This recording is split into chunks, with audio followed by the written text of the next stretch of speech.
Hello crafty friends, welcome. Today I have another project to share with you using an adorable image by Kinda Cute by Patricia, which is this super cute unicorn. Now you do see two here because I mirrored the image because I was thinking to do something different. However, I'd been looking at doing one of these slider cards for quite some time, so I decided to go ahead and do it. Now, I've had the idea, I'd seen it a while back on Pinterest, and I just had not made one. Luckily for me, Jennifer McGuire had a super quick and easy tutorial that she recently posted, so I went ahead and started doing that instead because my original try was not going so well. So what I'm doing here is I am folding a 9 by 5.5 inch piece of paper, and then I scored at 1/2 inch, flip it over and scored at 4 1/4. Now what I also did here, and I kind of left that a little bit off the the footage, is that I marked 3/4 of an inch all around the card. So you can use a pencil to do a pencil mark, or you can just kind of eyeball it. But I am using my paper trimmer here just to cut up to that 3/4 inch mark on either side. You could use an X-Acto knife and a ruler as well if you want to, but I went ahead and used my my trimmer because sometimes it's a little bit easier to line it up. Now you do not need this pencil mark, so you can go ahead and erase them. It is easy when you do it on the back, and then you don't have to worry about the pencil marks. However, my trimmer is kind of getting a little dull and I couldn't find my new blades. So as you can see, it has a little fuzzy on the other side.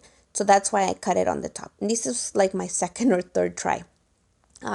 To kind of take care of those little fuzzies, I use a nail file, and this is kind of like a very soft one, and I just very gently go over it and to kind of get those fuzzies out.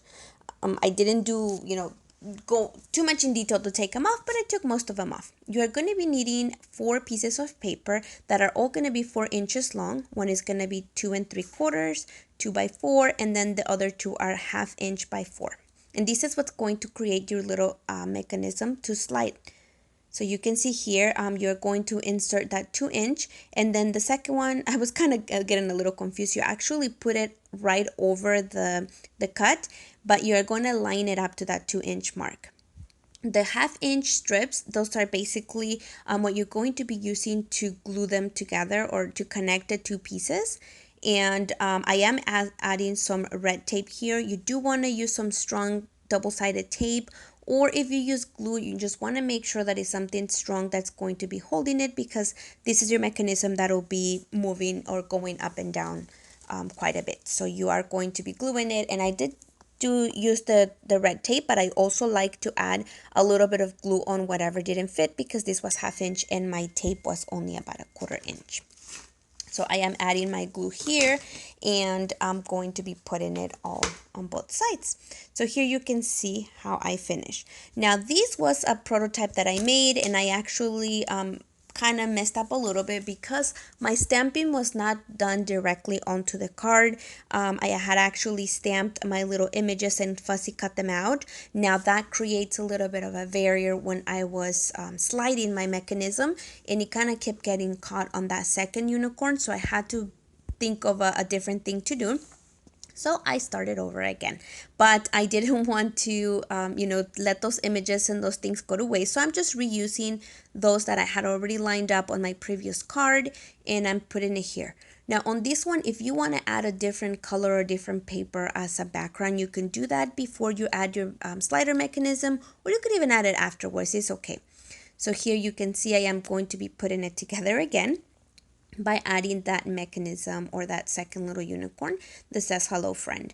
And I'm just kind of trying to line it up, and so by this point I kind of got a little bit smarter and thought of that I needed to add a little something to kind of lift that paper or have it be raised up just a tiny bit, so it gives enough room for the second unicorn to slide over the other one, because again, like I mentioned, it was one that I cut from a 110 pound 110-pound cardstock, and it kept getting caught. But by adding just, I believe it was 3 little layers of just pieces of paper, and that's what I'm kind of doing on the side, getting them together, and then just glue them right on top, so that way I can add that little mechanism and add a little bit of dimension, so that way when it slides past the second unicorn, it doesn't get caught. And you kind of will see what I mean in a second. So I know I'm probably not making any sense, but you will see and you will understand what I meant here.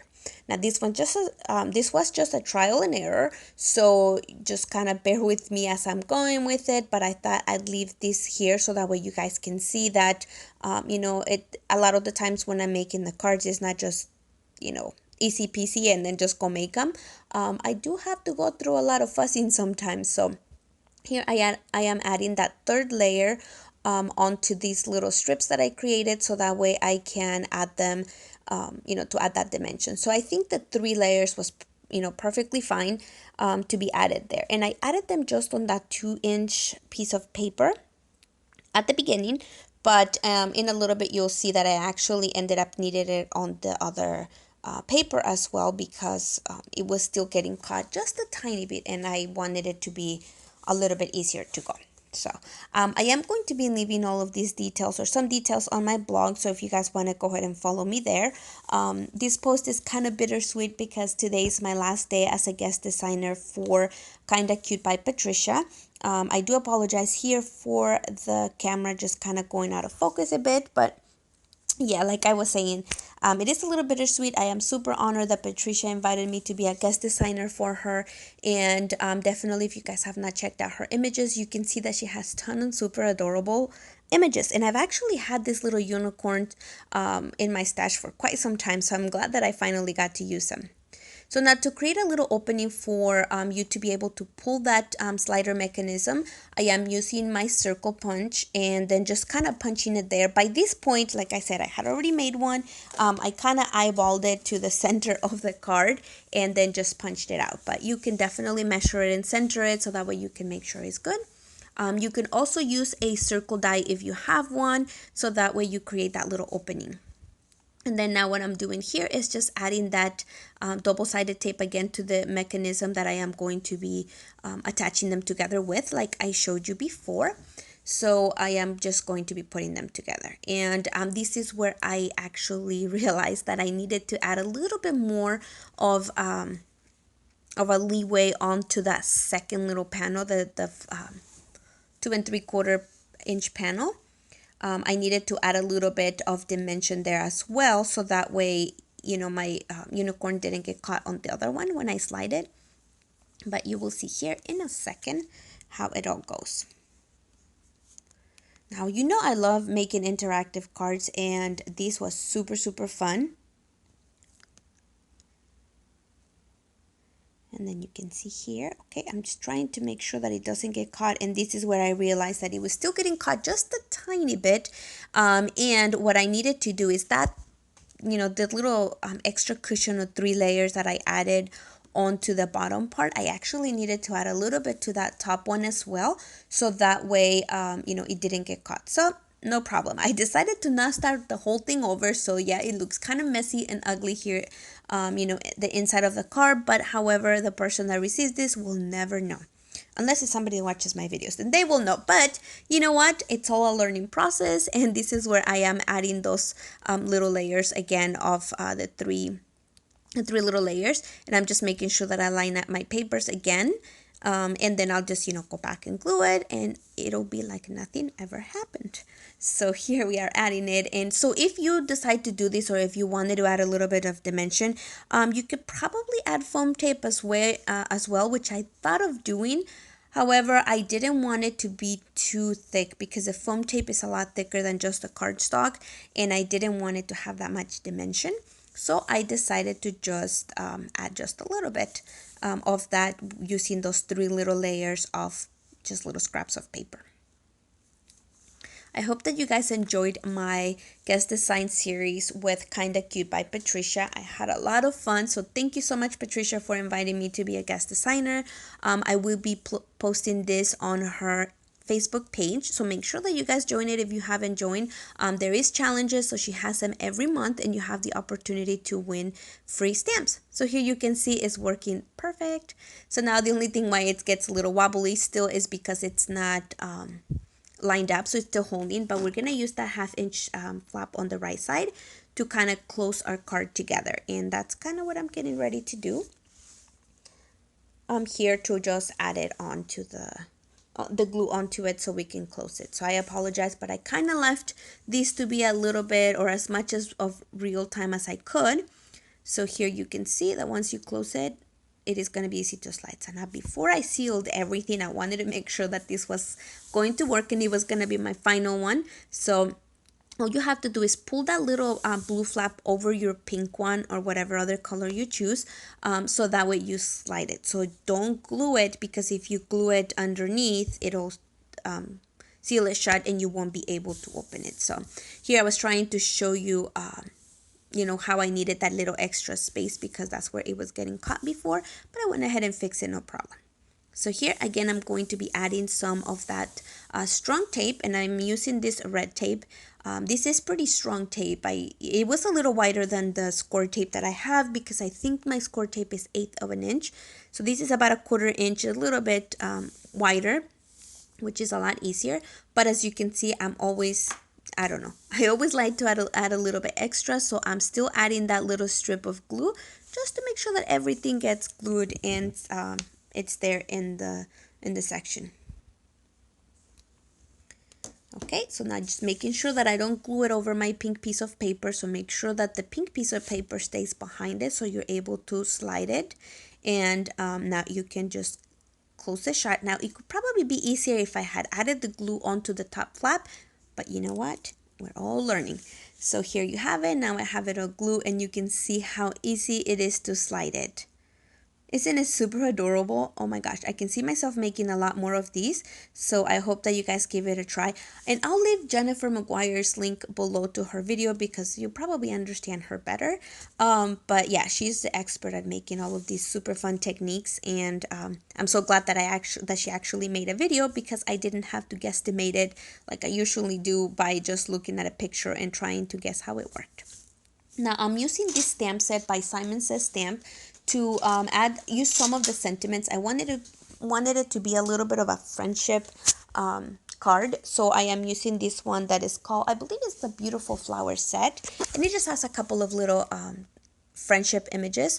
So this one says hello friend, which is the one I had stamped on the front, and then on the inside of it I just wanted to add this other one that says I believe it's thanks for always being there for me, or for always being there. And there it is. So you can reveal the message. Now I did leave it up a little bit up to the top, so on the bottom it has room for you to add a little message, but you could also add the little message on the right hand side if you wish to do that as well. Now before I finished it, I decided to add a little bit of color onto these, and I am using my Zingling Color Real brush markers. They are a handful to say it, but I'm just using my Zig markers to color. And even though my paper is a lavender purple color, it goes on it real well, so you can see them all. Now I did decide to bring a little bit of the yellow, and I wanted to check to see what kind of frame would fit there or around my little unicorns. So I went ahead and like kind of nested all these 3 of my Avriel little dies that have a pierce end. And I wanted to use this one right here, but then I would have to go back to the inside and cut it a little bit so it didn't get in the way of the slider mechanism. So I decided to not use that one and then just use this one instead. Even though it's a little bit bigger than the image, I thought it kind of framed it nicely because I centered it and it framed the blue on the top and the bottom. So I don't know, I thought it looked good. It kind of brings in the yellow of the color in the unicorns, and I decided to use it. So I'm just going to be using my regular glue to add it to attach it here. And again, regular glue. You could use tape if you want, whatever you like to adhere it, and it is up to you. I mean, it does look kind of nice, just the blue frame around it as well. But because I didn't have anything yellow and I wanted to bring some of that, I decided to do a frame instead of adding extra elements, because I wanted those 2 little unicorns to be the stars of the show. So Anyway, this is pretty much my card. I hope that you guys enjoy this process video and you give it a try. I know that, I kind of messed up a little, so you're welcome. So, by me messing up, you can see that, there's ways that you can fix it. You don't call a project, a total waste, because you can, come back and fix it. Think of different ways or different things that you can do to make it work. So there you go. You can either put sentiment on either one, on the inside or the outside when you pull it, and there you have the back of your card. Now on this area, I didn't want to leave it open, so I decided to add a little bit of a little tiny strip of glue just right there so I could seal it, and just, because there's nothing that gets caught, so, don't worry about it. You could also use tape if you want to, but I just added a little bit of glue, seal it over, and that's it. Super fun, easy, and I think it was kind of quick. So I hope that you guys enjoyed this video. If you did, give it a thumbs up. I would appreciate it if you consider signing up for my channel if you haven't signed up. I promise you, I have fun videos sometimes, and I try as best as I can. Hope everybody has a wonderful day, and I'll catch you on the next one. Bye-bye.